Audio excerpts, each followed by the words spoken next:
சிக்கிய phone call data, உதயநிதியை தூக்கும் அமலாக்கத்துறை. அமித்ஷாவிடம் இருந்து அமலாக்கத்துறைக்கு வந்த அதிரடி உத்தரவு. தமிழகத்தையே உலுக்கி இருக்கும் டாஸ்மாகின் மெகா ஊழல் இந்திய அளவில் பேசும் பொருளாக ஆகும் அளவிற்கு காரணமாக இருந்து வருவதும் திமுக தான்.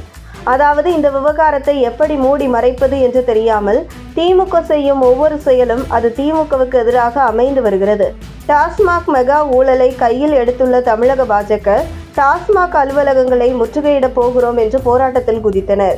இந்நிலையில் அவர்கள் நடத்தும் போராட்டத்திற்கு போலீஸ் பாதுகாப்பு கொடுத்து டாஸ்மாக் தலைமை அலுவலகம் அருகே கோஷமிட வைத்துவிட்டு கடந்து சென்றிருந்தால் இந்த விவகாரம் அப்படியே முடிந்திருக்கும்.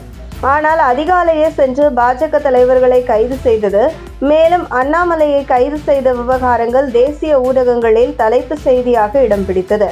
இதனைத் தொடர்ந்து தமிழகத்தில் பாஜக தலைவர்கள் ஏன் கைது செய்யப்படுகிறார்கள் என்று தேசிய அளவில் பரபரப்பாக செய்திகள் வெளியானதை தொடர்ந்து எதற்காக கைது செய்யப்படுகிறார்கள் என்கிற கூடுதல் தகவலோடு டெல்லியை விட பல மடங்கு தமிழகத்தில் டாஸ்மாக் ஊழல் நடந்துள்ளது என்கிற செய்தியும் இந்தியா முழுவதும் வெளியே வந்துள்ளது.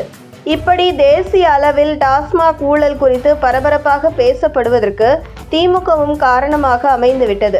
அந்த வகையில் மிகப்பெரிய ஊழலில் சிக்கிய திமுக அதிலிருந்து தப்பிக்கவும் முடியாமல் மூடி மறைக்கவும் முடியாமல் தவித்து வருகிறது.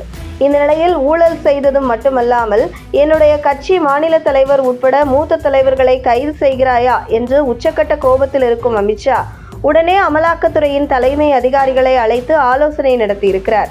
அதில் மார்ச் மாத இறுதிக்குள் இந்த டாஸ்மாக் ஊழல் தொடர்பாக சம்மன் அனுப்பி சம்பந்தப்பட்டவர்களை தூக்க வேண்டும் என அமலாக்கத்துறையின் தலைமை அதிகாரிகளுக்கு அமித்ஷாவிடமிருந்து அதிரடி உத்தரவு வைத்துள்ளதை தொடர்ந்து அமைச்சர் செந்தில் பாலாஜி கைது அடுத்த 2 வாரத்தில் உறுதி செய்யப்படும் என்று கூறப்படுகிறது.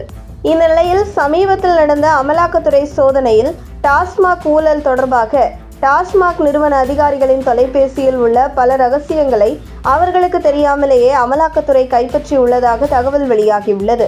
அதாவது அமைச்சர் செந்தில் பாலாஜி சுமார் 1.5 வருடம் சிறையில் இருந்தபோது அப்போது அமைச்சர் முத்துசாமியிடம் டாஸ்மாக் துறை ஒப்படைக்கப்பட்டது.